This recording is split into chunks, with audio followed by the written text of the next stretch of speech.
네, 시작하겠습니다. 오늘은 산상수훈 38번째 시간입니다.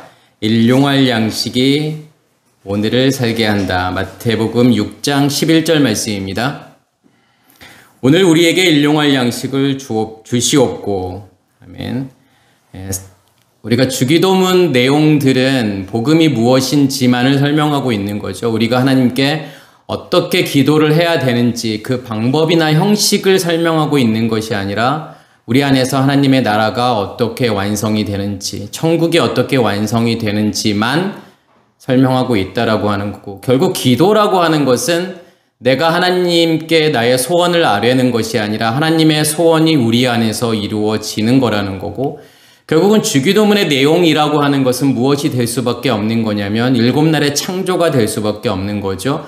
7날의 창조라고 하는 것의 핵심은 어떻게 하나님께서 우리 안에서 하나님 자신을 온전히 드러내시는지 그것만을 설명하고 있기 때문에 주기도문의 내용도 당연히 그러한 내용이어야 되는 거고, 그래서 앞의 내용들을 잠깐 제가 이렇게 복습을 하게 된다 그러면 하늘에 계신 우리의 아버지여라고 하는 그 한 문장이 사실은 성경 전체를 설명하고 있는 거고 창세기 1장 1절 전체를 설명하고 있는 거죠. 결국은 우리의 존재가 하늘뜰 안에, 하나님이라는 존재가 하늘뜰 안에 그 아버지로 존재해야 된다라고 하는 거.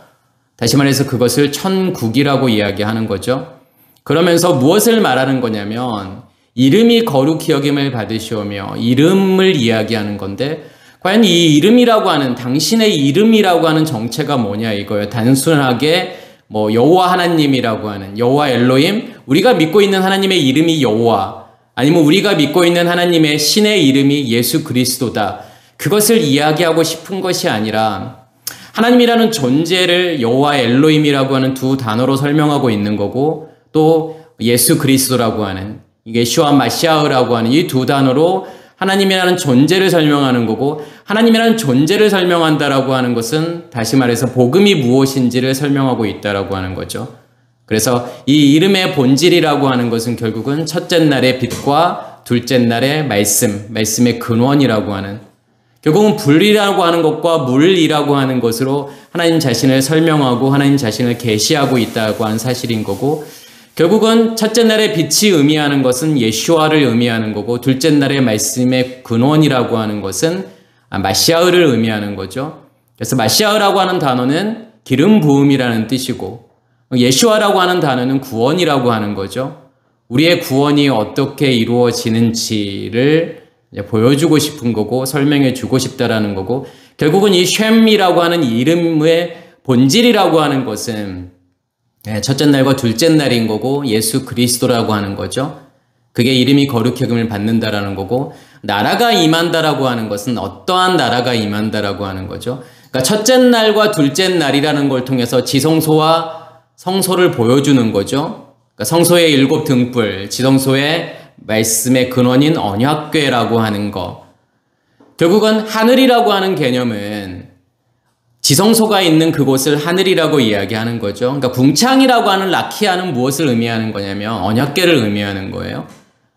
그리고 그 언약궤가 있는 그곳을 샤마임이라고 이야기하는 거고, 결국은 하나님의 뜻이 어디에서 이루어지는 거냐면, 어디에서부터 시작이 되는 거냐면 샤마임에서부터 시작이 된다라는 거죠. 말씀으로부터, 지성소로부터 시작해서 결국은 성소와 지성소를 나누고 있던 휘장이 갈라진다라고 하는 것은 지성소로부터 말씀이 나온다라는 거고, 그 말씀에 의해서 우리의 마음 땅을 무엇으로 만들어 버리시겠다라는 거냐면 하늘로 만들어 버리시겠다. 그러면 그렇게 하늘에 의해서 만들어진 그 나라를 이야기하는 거고, 결국은 그것이 하늘에서 이루어진 뜻이 하나님의 원함이고 하나님의 소원이죠. 하나님의 바람이 어디에서 이루어지는 거냐면 우리의 마음 땅에서 이루어진다라고 하는 거죠.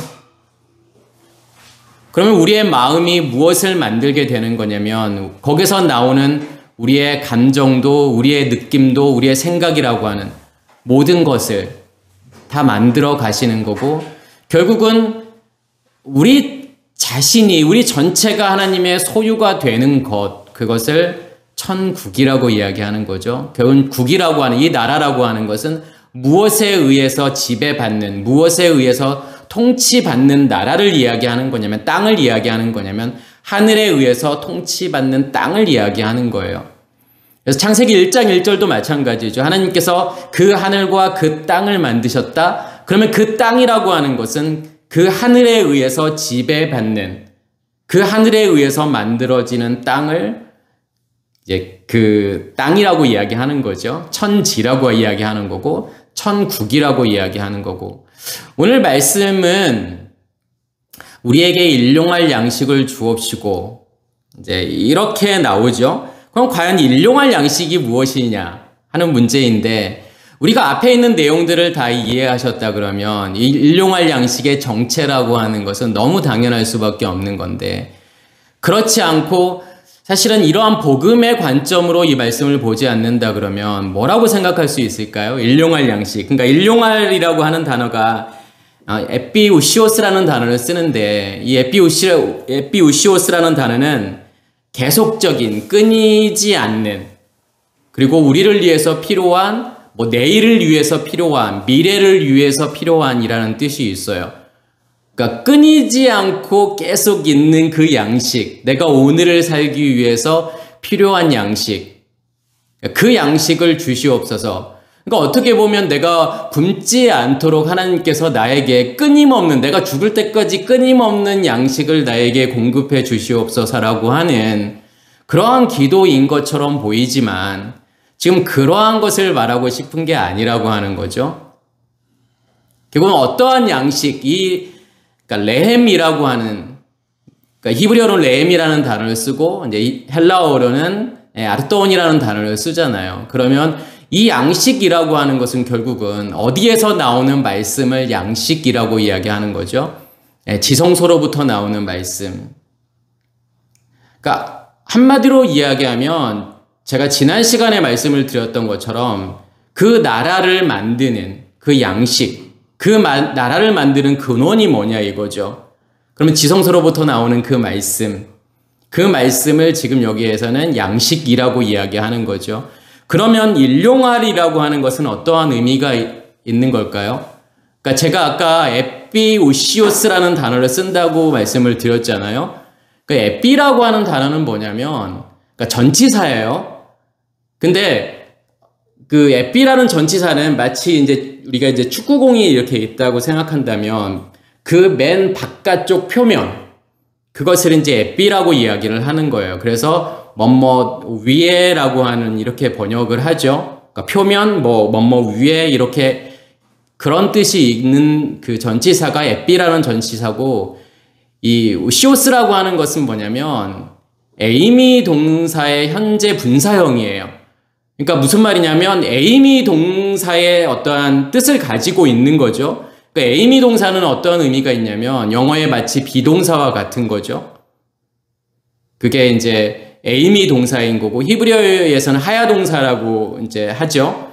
그러면 이 에이미 동사라고 하는 것은 이다, 있다, 되다, 존재하다라는 뜻이 있어요.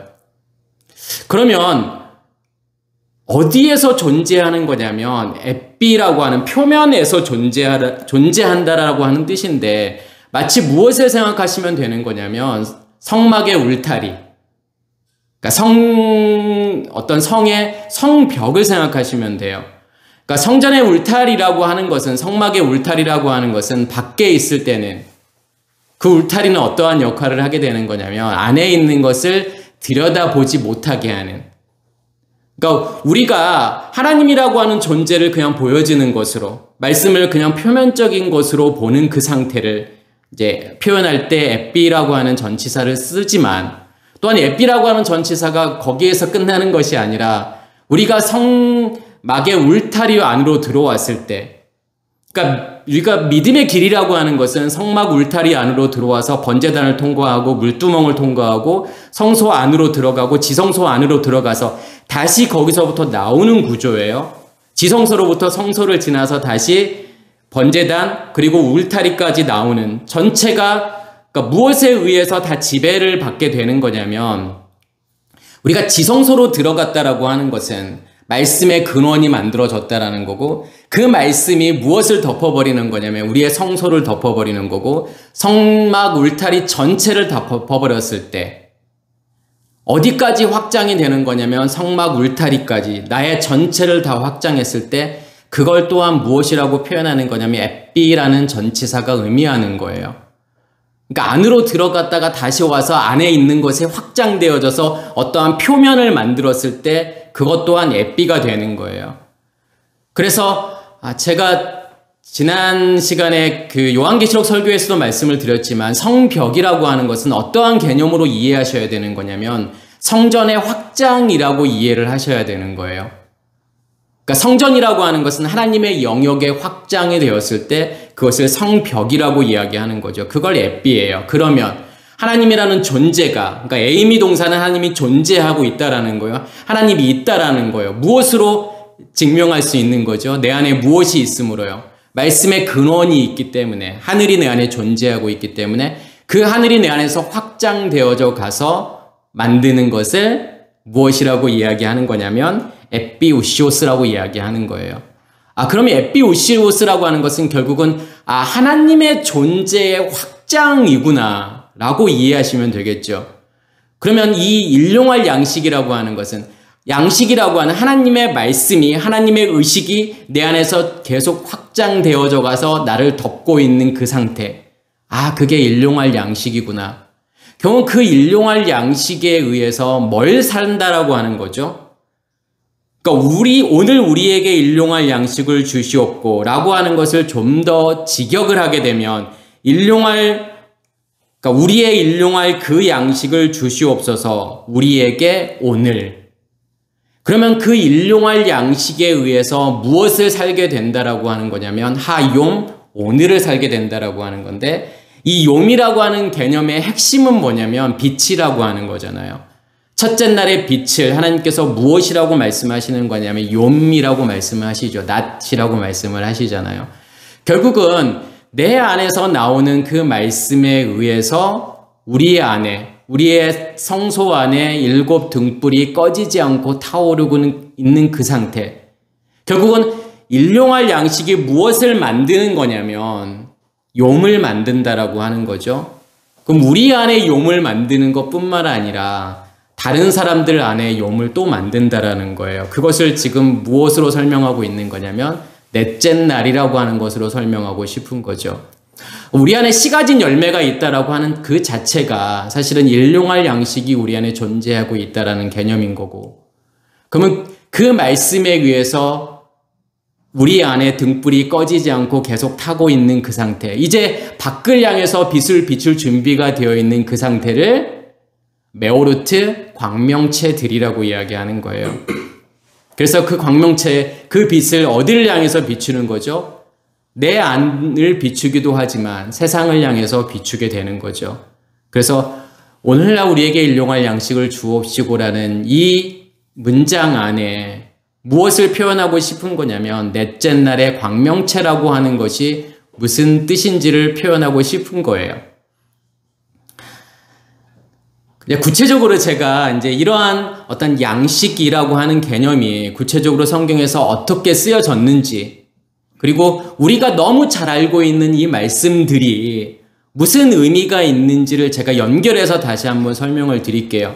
이 램이라고 하는 양식이라고 하는 것을 우리가 생각할 때 어떠한 본문들이 생각이 나죠? 성찬식. 예수께서 내 살과 피를 줄게 라고 하는, 너희가 이것을 기념하라고 하는 성찬식이 생각이 나죠. 그러면 그 예수께서 말씀하시는 자기의 살이라고 하는 그 떡이라고 하는 그 양식이라고 하는 것이 과연 무엇을 설명하고 싶은 건지, 그리고 우리가 이 램이라고 하는 단어를 이제 이야기할 때 오병이의 기적이라고 하는 게 생각이 나잖아요. 거기서 떡 5개와 물고기 2마리라고 하는 거, 과연 그게 무슨 의미가 있는 걸까? 그 떡이라고 하는, 그 양식이라고 하는 것이 어떠한 의미가 있을까? 이런 관점에서 한번 오늘 말씀을 이제 봤으면 좋겠어요. 그래서 고린도전서 우리 이제 11장 23절에서부터 29절까지의 내용들은 어떤 내용이 나오냐면, 예수께서 잡히시던 밤에 떡을 가지사 축사하시고 떼어 이르시되 이것은 너희를 위하는 내 몸이니 이것을 행하여 나를 기념하라 하시고 식후에 또한 그와 같이 잔을 가지시고 이르시되 이 잔은 내 피로 세운 새 언약이니 이것을 행하여 마실 때마다 나를 기념하라 하셨으니 너희가 이 떡을 먹으며 이 잔을 마실 때마다 주의 죽으심을 그가 오실 때까지 전하는 것이니라. 그러므로 누구든지 주의 떡이나 잔을 합당하지 않게 먹고 마시는 자는 주의 몸과 피에 대하여 죄를 짓는 것이니라. 사람이 자기를 살피고 그 후에야 이 떡을 먹고 이 잔을 마실지니 주의 몸을 분별하지 못하고 먹고 마시는 자는 자기의 죄를 먹고 마시는 것이니라. 자, 예수께서 지금 떡을 가지시고 지금 축사하시고 떼어 이르시되, 그러니까 축사하다라고 하는 단어가 좋은 것으로 넘겨준다라는 뜻이에요. 그러니까 예수께서 그냥 축복기도 그러니까 주기 전에, 떡을 주기 전에 내가 먼저 축복기도 해주고 그 다음에 너희들에게 줄게. 마치 우리가 밥 먹기 전에 식사하듯이 그러한 개념이 아니에요. 예수께서 뭐라고 지금 말씀하시는 거와 같은 거냐면 내가 지금 너희에게 좋은 것으로 넘겨줄게 라고 하는 뜻이에요. 그러면서 이제 떡을 떼어 주시면서 너희를 위하는 내 몸이니 이것을 행하여 나를 기념하라. 그러면 먼저는 예수께서 떡을 떼어 주시고 그 다음에 식후에 그 잔을 가지시고 이 잔은 내 피로 세운 언약이니, 그러니까 먼저는 떡을 주시고 그 다음에 포도주를 주시잖아요. 그럼 이 떡과 포도주라고 하는 것은 어떠한 의미가 있는 걸까요? 그러니까 멜기세덱이 아브라함에게 주었던 것도 이제 떡과 포도주잖아요. 그럼 우리는 먼저는 말씀을 무엇으로 먹을 수밖에 없는 거냐면 떡으로 먹게 된다라고 하는 거죠. 그러니까 이 떡이라고 하는 것은 무엇을 표현하고 싶은 거냐면 밖에서 들려지는 말씀, 그것을 지금 무엇으로 표현하고 싶은 거냐면 떡으로 표현하고 싶은 거예요.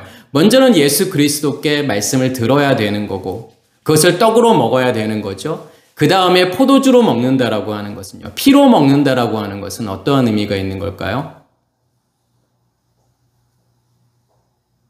내 안에서부터, 지성소로부터 나오는 말씀이요, 그게 피로 먹는 거고 그게 포도주로 먹는다는 거죠. 먼저는 밖에서 들려지는 말씀, 아랫물을 먹을 수밖에 없는 거고 그 다음에는 어떠한 물을 먹어야 되는 거냐면 내 안에서 존재하고 있는 하늘에서부터 나오는 그 말씀을 먹어야 된다라고 하는 것을 보여주고 싶은 거예요. 그래서 축사하시고 떼어 이르시되 이것은 너희를 위하는 내 몸이니 이것을 행하여 나를 기념하라. 그러니까 예수 그리스도 안에 있는 말씀을, 윗물이잖아요. 그 윗물을 우리에게 주시겠다라고 하는 거죠. 그러니까 몸으로 주시겠다라고 하는 거고 이것을 행하여 나를 기념하라. 행한다라고 하는 것은요, 그러니까 우리는 이것을 행하여 기념하라고 하니까 무엇을 해버리게 되죠? 성찬식을 해버리잖아요. 그래서 지난번에도 말씀을 드렸던 것처럼 종교개혁을 하면서도 화두 중에 가장 중요한 화두 중에 하나가 뭐냐면 성찬식을 얼마나 자주 할 것이냐. 이게 엄청난 논쟁거리였어요. 매주 해야 되느냐? 아니면 뭐 1년에 몇 번 해야 되느냐? 지금 교회에서는 복잡하니까 1년에 몇 번 안 하잖아요. 그러한 이야기가 아니에요. 그것을 행하여 기념한다라고 하는 것은 진짜 그러한 일들이 우리 안에서 이루어져야 된다는 거죠. 너희가 나의 말씀을, 내 살을 너희가 먹고 있어? 그러면 그것을 먹고 있는 것을 행한다라고 이야기하는 거고, 기념한다라고 하는 것은요, 짜카르라고 하는 것은요, 그걸 통해서 우리의 의식이 바뀌어지는 거예요. 우리의 의식이 변화가 되는 거예요. 나의 겉사람이 죽게 되는 것을 기념한다라고 이야기하는 거예요. 그러니까 단순하게 결혼 기념일 지키듯이 지켜라고 하는 것이 아니라 정말 너희가 내 말을 너희가 양식으로 먹고 있어? 그 양식으로 먹어서 그 양식이 너희 안에 생명으로 공급되고 있어? 기름 부음으로 너희 안에 임하고 있어? 라고 물어보는 거죠. 그래서 그 말씀이 너를 변화시키고 있어? 너의 의식을 바꾸고 있어? 라고 하는 것을 물어보는 거죠. 식후에 또한 그와 같이 잔을 가지시고 이르시되 이 잔은 내 피로 세운 새 언약이니, 그러니까 언약이라고 하는 단어가 이게 디아테켄이라는 단어를 써요. 그러니까 디아테켄이라고 하는 단어는 처분, 계약, 언약이라는 뜻인데 이게 디아라는 단어와 그러니까 띠템이라는 단어에 합쳐진 건데 그러니까 디아라고 하는 것은 뭐뭇을 통하여 그러니까 띠템이라고 하는 것은 놓다, 두다, 만들다, 세우다라는 뜻이 있죠. 그러면 무엇을 통하여 만들어지고 세워지는 것을 의미하는 건데 무엇을 통해서요? 내 안에 있는 말씀을 통해서요. 지성소로부터 나오는 말씀을 통해서 만들어지고 세워지는 것, 그것을 언약이라고 이야기하는 거죠. 다시 말해서 예수 그리스도가 내 안에 존재하고 있다는 것이요. 무엇으로 존재하고 있다라고 하는 거냐면 씨 가진 열매로 존재하고 있다. 그것을 지금 언약이라고 이야기하는 거고 이것을 행하여 마실 때마다 나를 기념하라. 결국은 하나님의 언약이 만들어지기 위해서는 다시 말해서 하나님의 언약이 이루어진다라고 하는 이 새 언약이 이루어진다라고 하는 것은 결국은 우리 안에 우리의 마음 땅에 등불이 타고 있고 지성소로부터 나오는 말씀이 기름 부음으로 임해서 우리의 마음 땅에 불이 꺼지지 않고 계속 타오르게 되는 것. 그리고 그 불에 의해서 나를 보게 하시고 나를 죽이시는 것, 나의 겉사람을 죽이시는 것. 이 모든 과정을 다 무엇이라고 이야기하는 거냐면 언약이라고 하는 거고 새 언약이라고 이야기하는 거죠. 그러면 이 새 언약이 이루어지기 위해서는 반드시 무엇이 존재해야 되는 거죠? 하늘이 존재하고 있어야 된다는 거죠. 말씀의 근원이 내 안에 존재하고 있어야 된다는 뜻이에요. 여기서도 행하고 기념하라고 하는 것은 어떠한 것을 행하는 거죠? 그러니까 내가 행하는 게 아닌 거예요. 나보고 뭘 하라고 하는 게 아니에요. 그래서 명령이라고 하는 것은 성경에서 명령이라고 하는 것은 우리 보고 하나님께서 뭘 하라고 하는 게 명령이 아니에요. 본인이 하겠다라고 하는 약속이에요. 확신이에요. 내가 반드시 그렇게 할 거야. 이렇게 우리가 이해하셔야 돼요. 그럼 여기서 행하고 기념해. 그러면 그 일을 내가 너희 안에서 내가 할 거야. 그리고 그것의 결과물로 너의 겉사람의 죽음이라고 하는 너의 의식의 변화라고 하는 것을 반드시 내가 만들 거야 라고 하는 것을 행하고 기념하라고 말씀하시는 거죠. 그러면서 너희가 이 떡을 먹으며 이 잔을 마실 때마다 주의 죽으심을 그가 오실 때까지 전하는 것이니라. 주의 죽으심이라고 하는 게 뭐죠? 예수의 십자가의 죽음이라고 하는 게 무슨 의미가 있죠? 왜 예수가 십자가에 죽으셔야 되는 거죠? 하나님께서 십자가에 죽으신다라고 하는 것은 뭘 의미하는 걸까요? 보여주고 싶은 거예요. 너라고 하는 존재는 이 십자가 위에서 죽어야 된다는, 너의 겉사람은 십자가 위에서 죽어야 된다는 것을 보여주는 거죠. 그러니까 모세가 놋뱀을 매달아서 장대에 매달아서 그것을 보는 자는 산다라고 하는 것은 결국은 그 장대에 매달려 있는 존재가 나라는 존재구나, 나구나, 나의 겉사람이구나. 그 뱀이라고 하는 것이 율법이라고 하는 선악의 지식의 체계에 의해서 살고 있는 그 존재인 나를 어디에서 죽어야 된다라는 거죠. 십자가에서, 장대에서 죽어야 된다라는 것을 보여주고 싶은 거죠. 주의 죽으심이라고 하는 걸 통해서 너는 죽어야 되는 존재야. 그러면 어떻게 죽어야 되는 거죠? 어떻게 죽을 수 있는 거죠, 우리가요? 그래서 떡과 포도주인 거예요. 떡과 포도주에 의해서 죽게 된다라고 하는 거죠. 그러니까 떡과 포도주가 내 안에서 이루어지지 않으면 절대로 죽을 수 없다라는 거예요. 그래서 주의 죽으심을 그가 오실 때까지 전하는 것이니라. 그 죽으심을 어떻게 전하는 거죠? 예수는 우리의 죄를 위해서 십자가에 죽었어라고 하는 것을 다른 사람들한테 막 이렇게 알리는 건가요? 그러한 전함을 이야기하는 건가요? 그것이 아니라 무엇에 의해서 무엇에게 전하는 거냐면 우리의 속사람으로 우리의 겉사람에게 전한다라고 하는 거죠.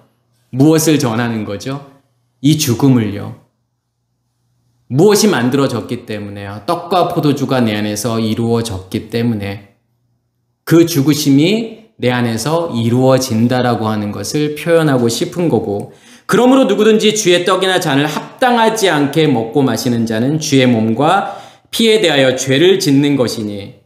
그러면 합당하지 않게 먹고 마신다라고 하는 게 어떤 의미가 있는 거죠? 그래서 우리가 성찬식 할 때 되게 조심스럽잖아요. 혹시라도 내가 합당하지 않게 마시면 어떡하나. 되게 조심스럽게 마시고 혹시라도 내가 그러니까 그렇게 이제 요구하는 교회도 있었어요. 목사님도 계셨고요. 혹시라도 자기가 죄가 있다라고 생각하시는 분은 오늘 성찬식에 참여하지 마시기 바랍니다. 이렇게 말하는 교회도 있어요. 그래서 왜냐하면 뒤에도 어떤 내용이 나오냐면 사람이 자기를 살피고 그 후에야 이 떡을 먹고 이 잔을 마실지니라. 그러니까 자기를 돌아본 다음에 내가 깨끗하지 않은 것 같아. 뭔가 죄를 지은 것 같아. 그러면 이 성찬식에 참여하지 말라고 하는 그러한 뜻으로 우리가 이해할 수 있겠지만 합당치 않게 먹고 마신다라고 하는 것은 뭐냐면 실제로 그 떡과 포도주가 내 안에서 이루어지지 않는 거예요. 그게 합당치 않게 먹고 마시는 거예요. 실제로 그러한 내가 예수 그리스도의 말씀이 내 안에서 이루어져서 그 말씀이 들려져서 우리의 의식이 깨어지게 되고 그 생명이 내 안에 임하심으로 말씀이 기름 부음으로 임할 때 이 불이 꺼지지 않고 계속 타오르고 처음에는 밖에서 기름 부음이 임하게 되지만 나중에는 내 안에서 기름 부음이 임해서 이게 포도주잖아요. 그래서 이 불이 꺼지지 않고 계속 타오르는 것 그것이 하나님께서 원하시는 진정 하나님께서 원하시는 먹고 마시는 건데 그렇지 않는 것 그러니까 너희가 성찬식 백날을 해봤자 아무 의미가 없다라고 하는 거예요. 우리가 하는 성찬식들은 무엇이 될 수밖에 없는 거냐면 합당하지 않게 먹고 마시는 것이 될 수밖에 없다라는 거죠. 그러한 일들을 그 성찬식을 1년에 매주 아니 매일 한다고 한들 그게 나와 무슨 상관이 있겠어요. 그게 합당치 않게 먹고 마시는 거고 사람이 자기를 살핀다라고 하는 이 단어가 도끼마조라는 단어예요. 그러니까 살피다, 조사하다, 입증하다, 확증하다라는 뜻이에요. 그러면 사람이 자기를 살피고 그 후에야라고 지금 번역했지만 이와 같은 방식으로라는 뜻이에요. 그러니까 무슨 말이냐면 정말 우리 안에서 도끼마조 하라고 하는 이유, 그 말은 무슨 뜻이냐면 정말 너희 안에서 그 예수 그리스도의 살과 피가 너희 안에서 진짜 이루어지고 있어? 그것을 확증하라고 하는 거예요. 그것을 증명하라고 하는 거예요. 그것을 보라고 하는 거잖아요.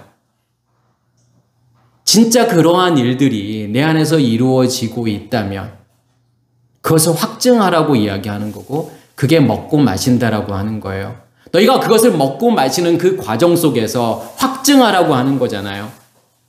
진짜 그러한 일들이 내 안에서 이루어지고 있는지 하나님께서 정말 그렇게 내 안에서 일하고 계시는지를 증명하라고 하는 거예요. 그게 도끼마조라는 거예요. 그러면서 주의 몸을 분별하지 못하고 먹고 마시는 자는 자기의 죄를 먹고 마시는 것이니라. 그러니까 위에서도 뭐냐면 27절에도 합당치 않게 먹고 마시는 자는 주의 몸과 피에 대하여 죄를 짓는 것이니라.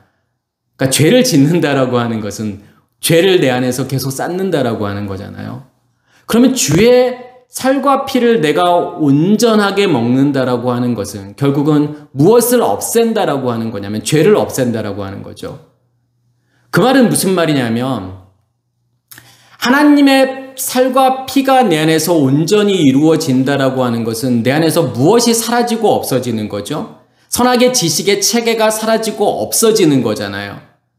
그러니까 죄라고 하는 것은 내 안에 존재하고 있는 선악의 지식의 체계, 질서, 시스템 거기서부터 나오는 모든 것들을 다 죄라고 이야기하는 거예요. 그래서 우리의 시작이 죄인 거예요.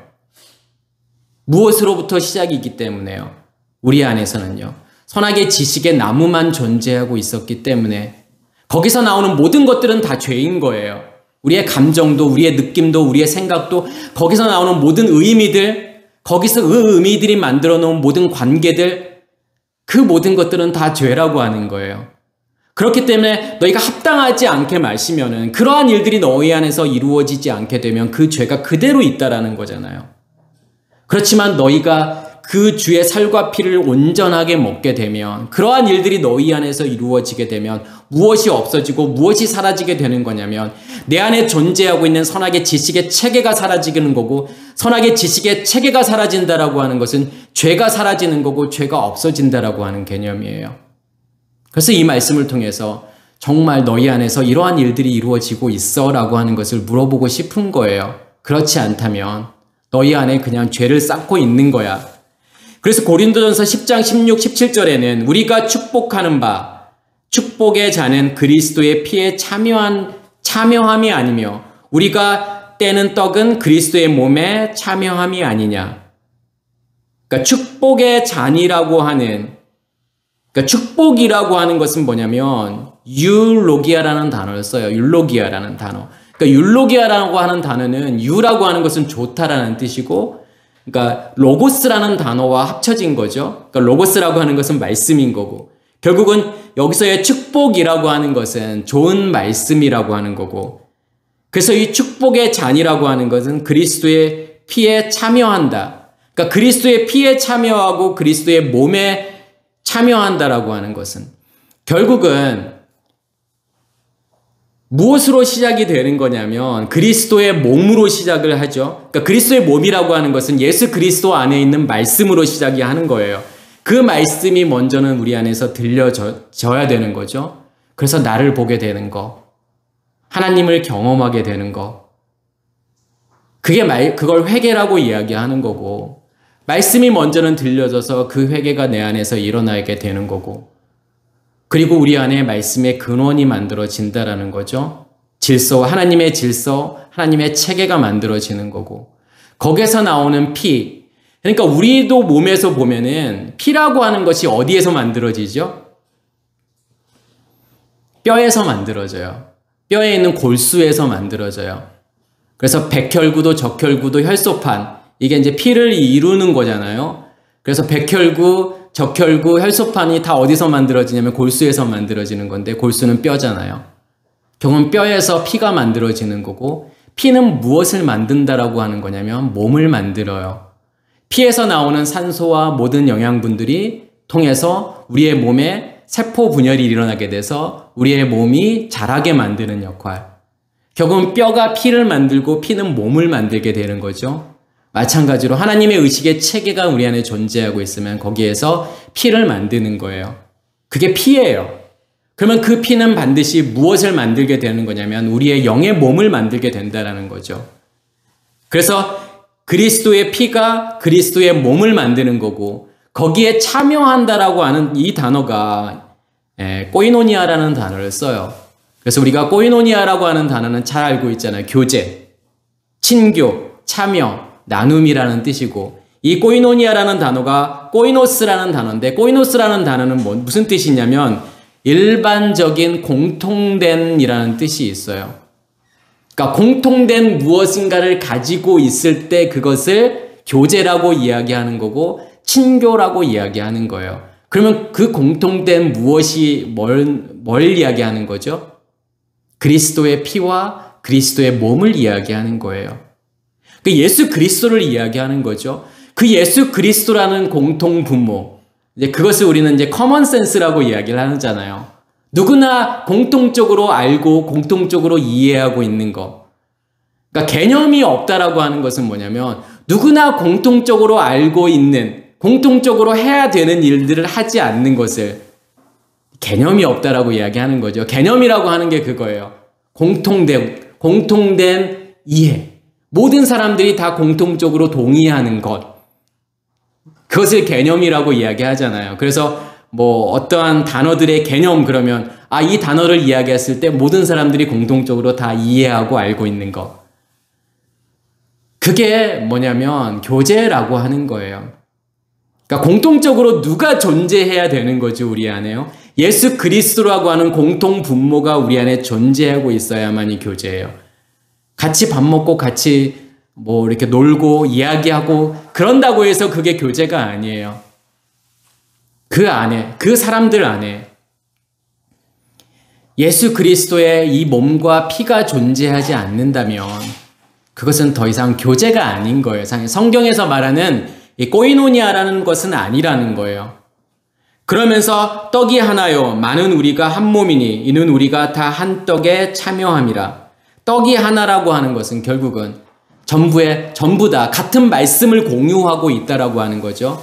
교제라고 하는 것은요. 같은 말씀을 공유하고 있는 거고 같은 하나님을 공유하고 있는 거고 같은 의식의 체계 안에 있다라고 하는 개념인 거예요. 그게 그리스도의 피이고 그리스도의 몸이라고 하는 거죠. 요한복음 6장에 보면은 이제 오병이어의 기적이 나오잖아요. 이제 이 오병이어의 기적은 마태, 마가, 누가, 요한 공통적으로 다 나오죠. 그래서 요한복음 6장에 나오고 마태복음 14장에 나오고 마가복음 6장에 나오고 이제 누가복음 9장에 나와요. 그러면 이 오병이어라고 하는 걸 통해서 뭘 설명하고 싶은 걸까요? 왜 하필이면 떡 5개일까요? 떡 2개나 3개도 아니고 물고기도 왜 굳이 2마리여야 할까요? 결국은 이 오병이어라고 하는 걸 통해서 이 오병이어가 어디에 존재하고 있는 걸까요? 예수 그리스도 안에 존재하고 있는 하나님의 말씀을 무엇으로 지금 표현하고 있는 거냐면 오병이어라고 지금 표현하고 싶은 거예요. 그래서 이 오병이어를 누가 가지고 있죠? 한 어린아이가 가지고 있잖아요. 왜 굳이 어린아이라고 하는 것을 등장했을까요? 그러니까 어린아이를 통해서 정말 작고 힘없는 어린아이, 그가 가지고 있는 보잘것없는 것, 그것을 하나님께서는 크게 사용할 수 있어. 이제 보통은 우리가 이제 그렇게 이해를 하고 있잖아요. 그러니까 나라는 존재가 아무 연약하고 정말 힘이 없는 존재인데 그는 어린아이와 같이, 그리고 우리가 가지고 있는 거에 보잘것없지만 그 보잘것없는 것을 하나님께 드렸더니 더 많은 것으로 하나님께서 채워줬어 라고 그러한 말을 하고 싶은 것이 아니라 왜 굳이 어린아이여야만 하는 거냐면 그게 바로 예수 그리스도를 표현하고 싶은 거예요. 그게 무슨 말이냐면 넷째 날의 광명체들이라고 하는 것이 나오죠. 이 광명체들이 큰 광명체와 작은 광명체로 나누어지잖아요. 그럼 큰 광명체가 뭘 의미하는 걸까요? 내 안에 존재하고 있는 빛을 지금 큰 광명체라고 이야기하는 거고, 그 빛이 밖으로 나갔을 때 그것을 작은 광명체라고 이야기하는 거예요. 뭐와 같은 거냐면 내 안에 존재하고 있는, 내 안에 있는 말씀을 윗물이라고 이야기하는 거고, 그 윗물이 밖으로 나가게 되면 그것을 아랫물이라고 이야기하는 것과 같은 거예요. 그래서 나는 큰 광명체이면서 작은 광명체라는 거예요. 쉐멧이 태양으로 존재하면서 야레아흐 달로도 존재한다는 거죠. 누구에게는 내 안에 존재하고 있는 빛이 누군가에게는 달빛으로 존재하잖아요. 반사체잖아요. 그러니까 자기 안에 있는 빛은 큰 광명체이고 그 광명체가 밖으로 나왔을 때 작은 광명체라고 이야기하는 것처럼 이 작은 어린아이라는 걸 통해서 예수 안에 있는 그 양식이 밖으로 드러나지게 되면 그것을 작은 상태라고 말하는 거고, 그것을 오병이어라고 이렇게 이야기하는 거예요. 그러면 오병이어라고 하는 걸 통해서 뭘 설명하고 싶은 거죠? 오늘 본문의 말씀과 연결을 짓는다면 그게 일용할 양식이구나. 예수 안에 일용할 양식이 존재하기 때문에 그 양식을 밖으로 줄 수 있는 거구나. 그러면 오병이라는 5이라고 하는 것은 성경에서의 숫자들이 많이 나오잖아요. 그러면 숫자를 어떻게 우리를 이해하셔야 되는 거냐면 단순히 아라비아 숫자적인 개념으로 이해하시면 안 돼요. 어떤 수나 양을 이야기하고 싶은 게 아니에요. 그냥 5이라고 하는 것의 어떠한 상태를 이야기하고 싶은 거예요. 그래서 히브리어의 알파벳에 보면은 이제 알레프, 베이트, 기멜, 달렛 이렇게 알파벳이 있는데 거기에는 다 숫자 값들이 존재하고 있어요. 그래서 예전부터 숫자는 사실은 문자와 같은 의미가 있어요. 그래서 알레프는 이제 1이면서 1000이고, 베이트는 2고, 기멜은 3이고, 달렛은 4고, 그러면 5의 숫자 값을 가지고 있는 자음은 헤이라고 하는 이 자음이죠. 근데 헤이라고 하는 자음은 무엇을 의미하는 거냐면 호흡을 의미하는 거예요. 숨구멍을 이야기하는 거죠. 그래서 어떤 것이 호흡하고 있는 상태가 헤이라고 하는 자음이에요. 그러면 헤이라고 하는 것은 결국은 무엇을 이야기하고 싶은 거냐면 어디에서 나오는 말씀, 지성소로부터 말씀이 나오고 있음을 무엇을 통해서 보여주고 싶은 거냐면 헤이라고 하는 자음, 그렇게 만들어진 양식, 레헴이라고 하는 것이 오병이라고 이야기하고 싶은 거예요. 그래서 그 오병이라고 하는 것은 예수 그리스도 안에 있는 하늘에서부터 나오는 그 말씀이야 라고 하는 것을 보여주고 싶은 거고, 이 어라고 하는 것은, 이 물고기라고 하는 단어는, 그러니까 헬라어로는 뭐 특별한 의미가 없을 수 있어요. 그렇지만 히브리어로는 다그라는 단어를 써요. 그러니까 다그라고 하는 단어는 물고기라는 뜻인데 뭐가 증가하고 많아지다라는 뜻이 있어요. 그래서 우리가 다곤신이 있잖아요. 그러니까 블레셋에 보면은요. 그러면 다곤신은 어떠한 신이냐면 풍요와 다산의 신이에요. 왜 물고기를 신으로 만들어서 섬겼을까요? 물고기는 알을 정말 많이 낳잖아요. 그렇기 때문에 다산이잖아요. 그러니까 항상 신은 어떤 존재여야 되는 거냐면 풍요와 다산이어야 돼요. 많은 것을 줄 수 있어야 돼요. 그래야 신이에요. 그래서 여기에서의 다그라고 하는 것은 많아지고 증가하는 거예요. 무엇이 많아지고 증가하는 거죠? 오병, 지성소로부터 나오는 그 말씀이 내 안에서 확장되어지고 내 안에서 많아지는 상태. 둘이라고 하는 것은 베이트잖아요. 베이트의 숫자값이 둘이 2잖아요. 결국은 베이트라고 하는 것은 성전을 의미하는 거고, 그 성전에 하나님의 말씀으로 채워지는 것, 충만하게 채워지는 것, 그것을 오병이어라고 이야기하는 거고, 이 오병이어라고 하는 걸 통해서 예수 그리스도 안에 하나님의 말씀으로 충만하게 존재하고 있어. 그것이 밖으로 흘러나올 정도로 충만하게 있어라고 하는 이 표현이 오병이어라는 표현이에요. 그러면 그 오병이어에 의해서 몇 명이 먹게 되는 거죠? 5,000명이 먹게 되잖아요. 5,000명이라기보다는 5,000명이 먹었다라기보다는 5,000의 상태로 먹었다라고 표현하는 게 더 정확하겠죠. 그럼 5,000이라고 하는 것은요. 아까 오라고 하는 것은 제가 호흡이라고 말씀을 드렸잖아요.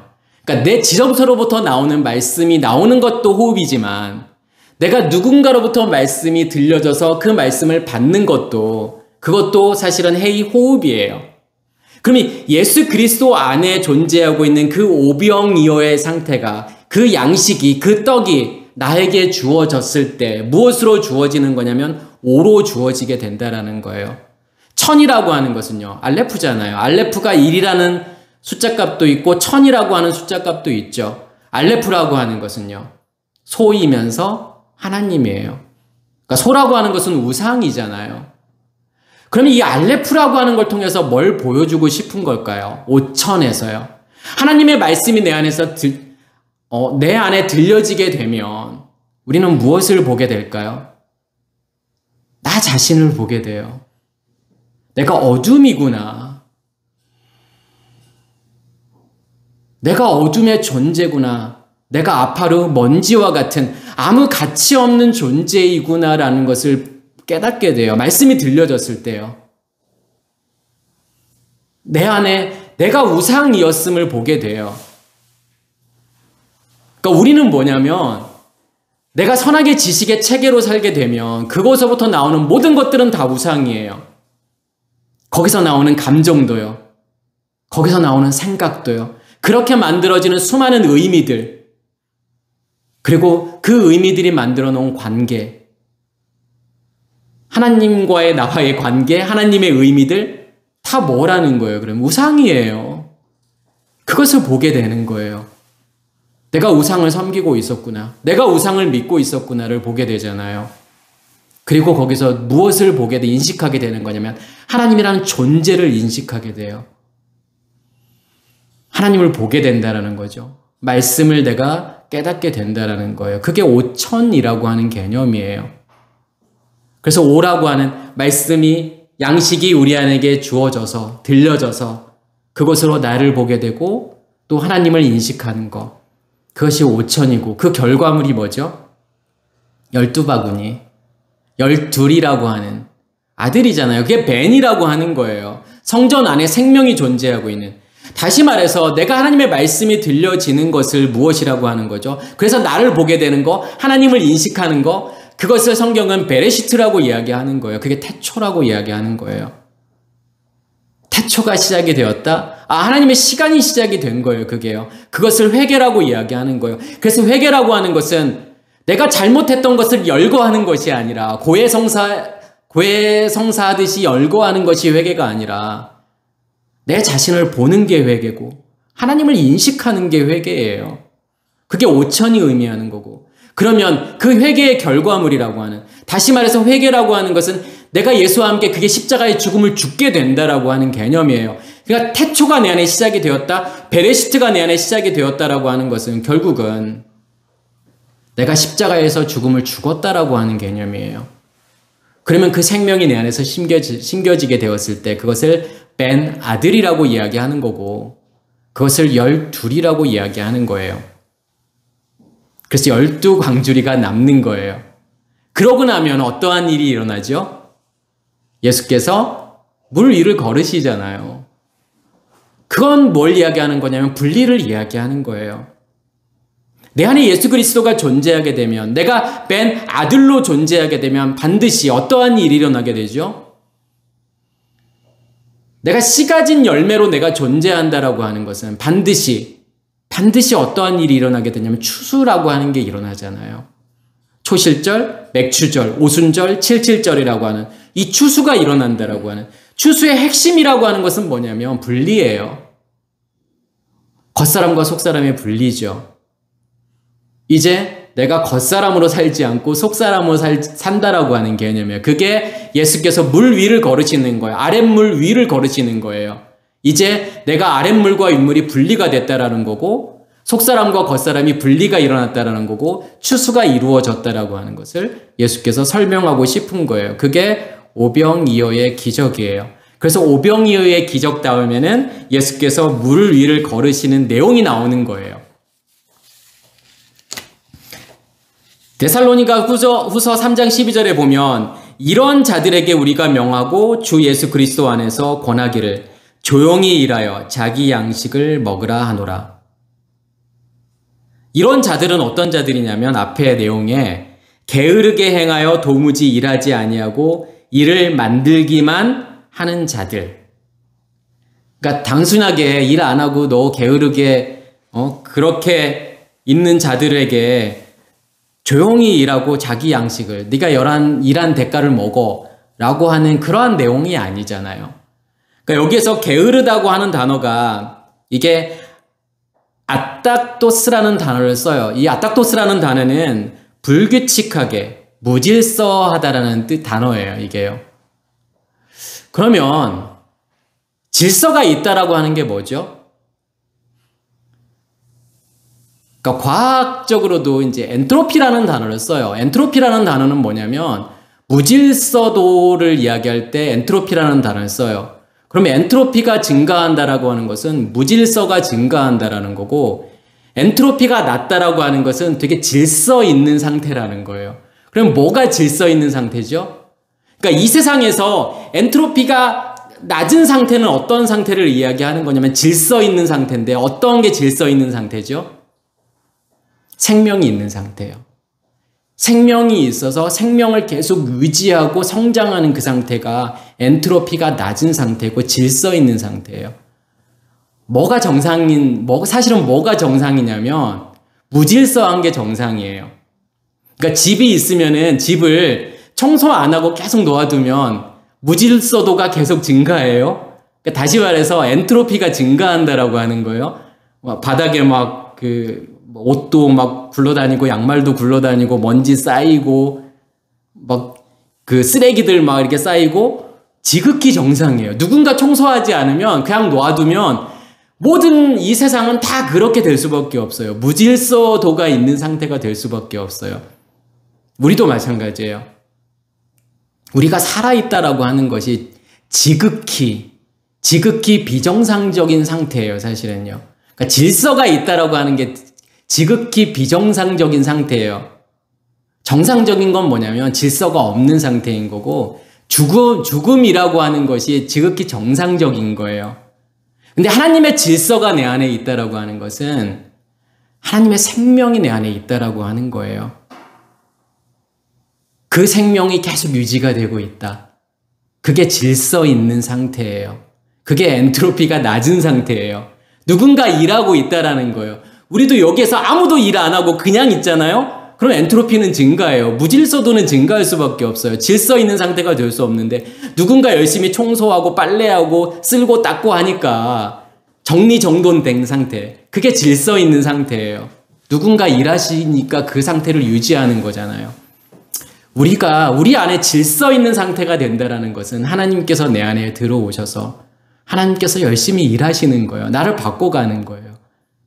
그게 질서 있는 상태예요. 여기서 게으르다라고 하는 것은요, 무질서한 상태를 이야기하는 거고, 무질서하다라고 하는 것은요, 하나님께서 내 안에 존재하지 않는 거고, 하나님께서 내 안에서 일하지 않는 상태가 무질서한 상태예요. 그러니까 게으르다고 하는 것이 단순하게 일 안 하고 집에서 먹고 놀고 있는 상태, 그런 거 하지 마, 이러한 뜻이 아닌 거예요. 하나님이 존재하지 않을 때 그냥 무질서한 상태예요. 그게 게으른 상태예요.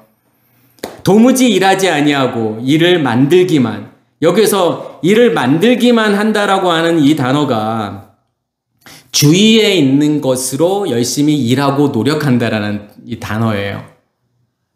그러니까 무슨 말이냐면 내 안의 것으로 일하는 것이 아니라 밖에 보여지는 것으로 일하는 것. 그것을 율법이라고 이야기하잖아요.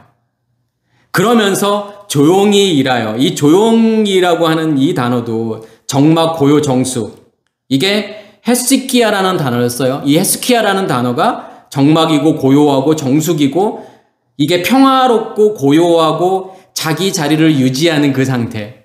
그러니까 무슨 말이냐면 조용히 일하라고 하는 것은 뭔가 이렇게 떠벌리지 말고 그냥 일하라고 하는 그것을 말하는 것이 아니라 내가 밖의 것으로 일하게 되면 되게 분주하잖아요.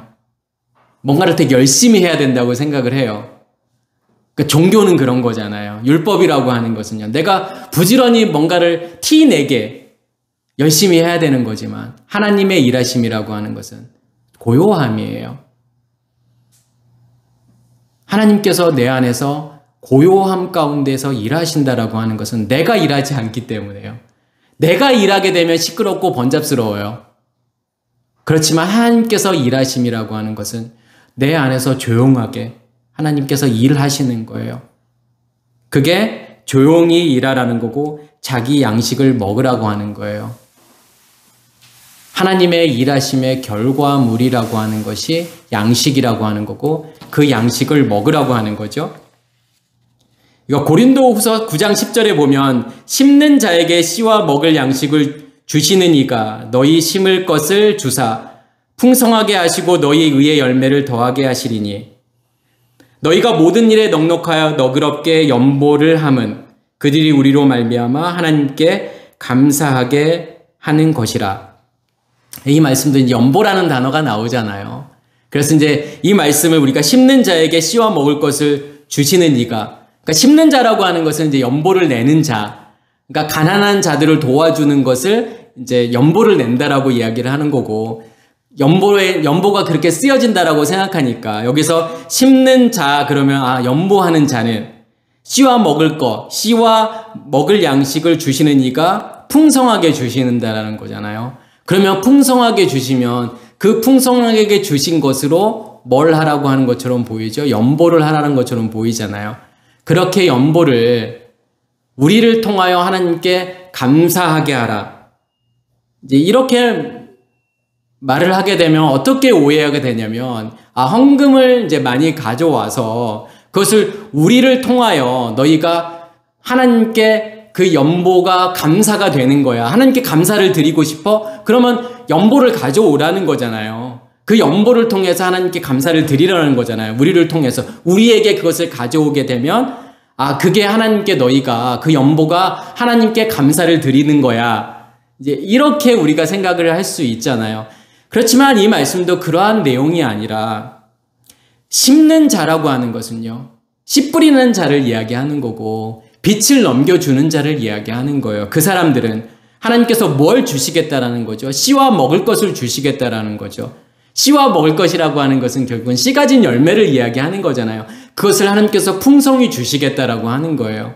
그러면서 너희가 모든 일에 넉넉하여 너그럽게 라고 하는 것은 모든 관대함 안에서 모든 너희의 부요함 안에서 드리는 연보라고 하는 이 단어는, 그러니까 연보라고 하는 단어가 성경에서 여러 단어들이 쓰여요, 사실은요. 그러니까 연보라고 번역을 했지만 하나의 단어만 쓰여지는 것이 아니라 몇 개 단어들이 쓰여져요. 근데 여기에서는 율로기아라는 단어를 써요. 그러니까 율로기아라고 하는 단어는 유라고 하는 것은 좋다라는 의미가 있는 거고, 그 다음에 로고스라는 단어예요. 그러니까 좋은 말씀이에요. 그럼 좋은 말씀이라고 하는 것을 여기서 지금 연보라고 번역했고, 결국은 연보라고 하는 것은 돈이 아니에요. 물질이 아니에요. 일용할 양식이라고 하는 거예요. 하나님의 말씀이 내 안에서 확장되어져 갈 때 그것을 풍성한 연보라고 이야기하는 거예요. 그게 좋은 말씀이에요. 뭐가 좋은 거죠? 그 말씀이 좋다라고 하는 게 무슨 의미가 있는 거죠? 하나님의 말씀이 내 안에서 확장되어져 갔을 때, 그 말씀이 나를 지배하게 되었을 때, 나를 변화시켰을 때 그것을 좋은 말씀이라고 하는 거예요. 유로고스라고 이야기하는 거죠. 그걸 연보라고 이야기하는 거예요. 그게 하나님께 뭐가 되는 거죠? 그게 감사가 된다라고 하는 것은, 이 감사라고 하는 것은 결국은 연보라고 하는 것은 하나님의 말씀이 내 안에서 확장되어져 가면 갈수록 무엇이 자라게 되는 거죠? 우리의 영의 몸이 자라게 되는 거고, 우리의 의식이 바뀌는 거, 그 상태를 감사라고 이야기하는 거예요. 그래서 이 연보라고 하는 단어도 돈을 말씀하는 것이 아니라고 하는 거죠. 내가 너희 안에서 이 씨와 양식을 충만하게 채워줄게. 그러면 그것이 연보가 되어서, 그것이 자라나는 거, 그것이 확장되어져 가서 그것이 밖으로 드러나는 상태를 감사라고 이야기하는 거예요. 그게 하나님께 감사를 드린다라고 이야기하는 거죠. 그래서 결국은 오늘 말씀을 이렇게 종합해보면 결국은 일용할 양식이라고 하는 것은, 다시 말해서 이 양식의 확장이라고 보시면 돼요. 이 양식이 내 안에서 충만해져 있을 때 그것을 일용할 양식이라고 이야기하는 거고, 그 일용할 양식에 의해서 하욤, 나를 사는 거예요. 광명체들을 산다라고 하는 거고, 그 광명체들을 통해서 욤이라고 하는 것은 그건 빛이 존재하고 있는 거고, 내 마음 땅에서 불이 타고 있는 거고, 그것이 나를 비추게 될 거고 나를 보여준다라고 하는 거죠. 그래서 광명체들이라고 하는 것이 큰 광명체가 있고, 아까 제가 작은 광명체가 있다라고 말씀을 드렸고, 결국은 그 광명체들에 의해서 뭐가 만들어지는 거죠? 징조와 사시와 일자와 연한, 이렇게 이게 그 번역이 됐잖아요. 근데 그게 징조라고 하는 것은 오트라고 하는 개념이죠. 그러니까 오트라고 하는 것은요, 예수 그리스도를 보고서, 그 말씀을 보고서 예수 그리스도께 나온다라는 개념이에요. 그러면 그게 오토트라고 하는, 오트에 이제 복수형이 쓰여졌죠. 그 다음에 모아드라고 하는, 그러니까 모에드죠. 모아딤이라고 하는 이제 복수형인데, 이 모에드라고 하는 단어는 어떠한 특정한 때를 이야기하는 거예요. 어떤 때를 이야기하는 거냐면, 내가 십자가에서 그 죽음을 죽게 된다라고 하는 거죠. 예수의 말씀을 쫓아서 이렇게 오게 되고, 그것이 징조인 거고, 그리고 그 말씀에 의해서 우리의 의식이 깨어지는, 십자가의 죽음을 죽었을 때 하나님의 시간이 시작이 되는 거고, 하나님의 때가 시작이 되는 거고, 그걸 모에드라고 이야기하는 거예요. 베레시트죠. 그러면 뭐가 만들어지죠? 야밈이라고 하는 날들, 그 날들을 여기서 일자라고 지금 번역을 했잖아요. 하나님의 시간이, 그 생명이 내 안에 간직되는, 내가 무엇을 살게 되는 거냐면 욤을 살게 되는 거잖아요. 날들을 살게 되는 거죠. 첫째 날, 둘째 날, 셋째 날, 그 날들을 살게 되는 거고, 그리고 이 연한이라고 번역된 단어가 이게 샤님이라고 하는 단어죠. 그러니까 해드린 거예요. 그러니까 그러니까 샤나라고 하는 해라는 뜻이잖아요. 뭐 2025년 할 때 그 년을 이야기하는 거잖아요. 그래서 그 해, 그러니까 그 해들을 이야기하는 거죠. 그러니까 샤나라고 하는 단어는 뭔가가 반복되다라는 뜻이 있고 바꾸다, 변화시키다라는 뜻이 있어요. 결국은 내가 용을 산다라고 하는 첫째 날, 둘째 날, 셋째 날을 산다라고 하는 것은 무엇이 계속 반복이 되는 거죠. 하나님의 일하심이 내 안에서 반복적으로 일어나게 되는 거고 무엇을 변화시키는 거냐면 우리의 의식을 변화시키잖아요. 그게 징조와 사시와 일자와 연한이라는 거죠. 그러니까 내가 누군가에게 광명체들로 존재한다라고 하는 것은 나를 통해서 그러한 일들이 일어나게 된다라고 하는 거고 그러면 그러한 일들이 일어나는 사람들의 모임이라고 하는 걸 무엇이라고 이야기하는 거냐면 코카빔이라고 이야기하는 거예요. 그걸 별들이라고 이야기하는 거예요. 그러니까 빛들의 모임인 거죠. 빛을 간직한 사람들의 모임. 내가 광명체들이 되어서 내 안에 있는 빛을 넘겨주어서 그 사람 안에 나와 같은 빛이 존재하게 되면 그렇게 되었을 때 그것을 빛들이라고 이야기하는 거예요. 그래서 별이라고 하는 것은 스스로 빛을 내는 존재가 별이에요. 그래서 누구나 다 광명체들로 존재하고 있을 때 그것을 코카빔 별들이라고 이야기하는 거예요. 그것을 다른 말로 무엇이라고도 표현할 수 있는 거냐면 그것을 에클레시아라고 표현할 수 있는 거예요. 교회죠. 교회라고 하는 것은 한마디로 이야기하면 빛들의 모임이에요. 하나님께서는 그걸 원하시는 거예요. 수많은 빛들이, 이 세상에 수많은 빛들이 존재하기를 원하세요. 그래서 이 밤하늘에 빛나는 수많은 별, 이걸 통해서 하나님께서 그걸 보여주고 싶은 거죠. 내가 그렇게 하기를 원해. 너희들 안에 빛을 간직한 그러한 교회를 만들기를 원해. 그래서 엄청난 별들이 존재하잖아요. 지금 현재까지 관측한 거로는 이 별들, 그러니까 엄밀히 말하면 별들이라고 하는 것은 태양이 별이에요. 그러니까 태양계에서 태양만 별이에요. 지구도 별이 아니고 화성, 목성, 금성 다 별 아니에요. 그런데 그 태양계에서 유일한 그 별이라고 하는 태양이 우주에 얼마만큼 존재하고 있을까요? 우리 은하에만 수천억 개가 존재하고 있고 우리 은하와 같은 은하가 또 수천억 개가 존재하고 있고 10의 23승계 정도의 별들이 존재하고 있어요. 그러니까 하나님께서 원하시는 것은 정말 셀 수 없듯이 많은 별들로 존재하는 빛들로 존재하는 그것을 하나님께서는 원하시는 거죠. 그래서 일용할 양식을 주시는 거예요. 제가 이제 이거를 이제 네 번째 절기가 이제 그게 오순절이라고 하는 거죠. 그러니까 네 번째 절기는 맥추절, 오순절, 이제 칠칠절이라고도 하잖아요. 그러니까 오순절이라고 하는 것은 오순절의 핵심은 저는 이제 딱 그렇게 이야기를 하죠. 방언이다. 방언과 통병과 예언이다. 그러니까 방언이라고 하는 것은 하나님의 말씀을 이야기하는 거고 하나님의 말씀이 내가 깨달아져서 그게 통변이잖아요.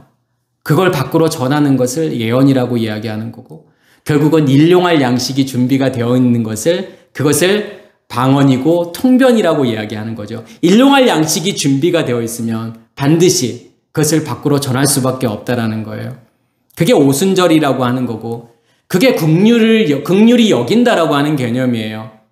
그러니까 네 번째 복, 긍휼히 여기는 자는 복이 있나니 저희가 긍휼히 여김을 받을 것이며 다른 사람들을 긍휼히 여기는 것은 물질로 다른 사람들을 도와주는 것이 긍휼을 여기는 게 아니에요. 같이 슬퍼하고 같이 기뻐하고 그것이 긍휼히 여기는 게 아니라 내 안에 있는 양식을 주는 거예요.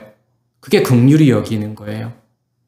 그래서 이거는 제가 다음 시간에 또 말씀과 연결해서 다시 설명을 하기로 하고 제가 시간이 지금 많이 지났음에도 불구하고 예전에 한번 이 말씀을 제가 전한 것 같은데 이 말씀을 간단하게 이야기하고 제가 끝내도록 하겠습니다. 잠언 30장 7절에서 9절까지 내가 두 가지 일을 주께 구하였사오니 나의 죽기 전에 주시옵소서. 곧 허탄과 거짓말을 내게서 멀리하옵시며 나로 가난하게도 마옵시고 부유하게도 마옵시고 오직 필요한 양식으로 내게 먹이시옵소서. 혹 내가 배불러서 하나님을 모른다. 여호와가 누구냐 할까 하오며 혹 내가 가난하여 도둑질하고 내 하나님의 이름을 욕되게 할까 두려워함이니이다. 우리 기독교의 목적이 우리 기독교가 추구하는 바가 중산층의 삶인가요? 부하게도 부자도 아니고 그렇다고 가난하게도 아니고 적당하게 부유하고 적당하게 가난한 그 중산층의 삶인가요? 그런 거 아니잖아요. 그거 설명하기 위해서 지금 이 말씀을 하는 거 아니죠. 두 가지 일이라고 하는 건 죽기 전에 이 두 가지를 구하는 건데 이 두 가지 일이 일어나야만이 죽는다는 거예요. 이 두 가지 일이 내 안에서 이루어지지 않으면 죽고 싶어도 못 죽어요. 이 죽음은 어떤 죽음이기 때문에요. 우리의 겉사람의 죽음이기 때문에요. 허탄과 거짓말을 내게서 멀리하옵소서. 이게 우상이라는 단어예요. 그러니까 허탄과 거짓말이라고 하는 것은 내가 하나님을 우상으로 보고 있는 상태. 그것을 살인이라고 이야기하잖아요. 하나님이 존재하고 있는 게 아니에요. 하나님은 우상으로만 존재하고 있을 때 하나님은 존재하지 않는 하나님이기 때문에 그 하나님은 죽은 하나님인 거예요. 그래서 그것을 살인이라고 이야기하는 거예요. 그러면 그 살인이 해결되려면 어떻게 해야 살인이 해결이 되죠? 그 하나님이 내 안에서 존재했을 때 살인이 해결이 되는 거죠. 두 번째는요. 내가 나로 가난하게도 마옵시고 부하게도 마옵시고. 가난이라고 하는 것은요. 하나님의 것으로 충만하지 않은 상태예요. 그래요. 내가 살인의 문제를 넘어왔다라고 하는 것은 내 안에 뭐가 존재하는 거죠? 셈이 존재하고 있다는 거예요. 예수 그리스도가 존재하고 있다는 거죠. 다시 말해서 씨 가진 열매가 존재하고 있는 건데 그게 아직 자라나지 않은 상태가 가난한 자예요. 그렇게도 마옵시고 부요하게도 마옵시고 여전히 나의 겉사람이 존재하고 있는 거잖아요. 여전히 그럼에도 불구하고 내 안에 두 남편이 존재하고 있는 거예요. 진짜 남편이 있음에도 불구하고 여전히 나의 다른 남편, 겉사람이라는 남편이 더 큰 거예요. 우상이라는 남편이 더 큰 거예요. 그 부요함, 그 부요하게도 마옵시고. 지금 이러한 이야기죠. 결국은 내 안에 하나님의 것으로 충만케 되어야 된다라고 하는 거예요. 그래야만이 죽을 수 있다라는 거예요. 그 성경 말씀은 밖에 있는 어떠한 것을 이야기하고 싶은 것이 아니라 다 복음만을 이야기하고 싶은 거예요. 잠언, 특히 우리가 잠언을 열심히 읽으려는 이유가 뭐죠? 어떻게 하면 이 세상에서 내가 지혜롭고 현명하게 살 수 있을까? 그래서 잠언이 31장까지 있죠. 그래서 31장 맞죠? 네, 31장까지 있는데 사람들이 이제 그렇게 하루에 한 장씩 읽어가지고 한 달이면 잠언 하나를 읽고 뭐 1년이면 잠언을 12번을 읽으면 얼마나 내가 똑똑해지고 현명하고 지혜로운 사람이 될 수 있을까? 여러분들 뭐 지혜롭고 똑똑하고 현명한 사람 되라고 잠언을 쓴 게 아니라 그냥 복음이 무엇인지만을 설명하고 있다는 사실이에요. 그래서 오늘 말씀을 통해서 정말 그 일용할 양식, 집에 쌓아둔 그 음식 말고요. 그거 말고 냉장고 안에 있는 그 음식 말고요. 정말 우리 안에 이 성전 안에 일용할 양식이 그 양식이 내 안에서 정말 충만하게 밖으로 줄 수 있을 만큼 그렇게 충만하게 있는지를 보라는 거죠. 예수 그리스도가요. 내 안에 그렇게 충만하게 존재하고 있는지 내가 정말 광명체가 되어서 메오르트가 되어서 그렇게 세상을 향해서 빛을 비출 수 있는 그러한 존재인지를 보라고 하는 거예요. 이러한 일들이 우리 안에서 온전히 일어나기를 간절히 소원합니다. 마치겠습니다.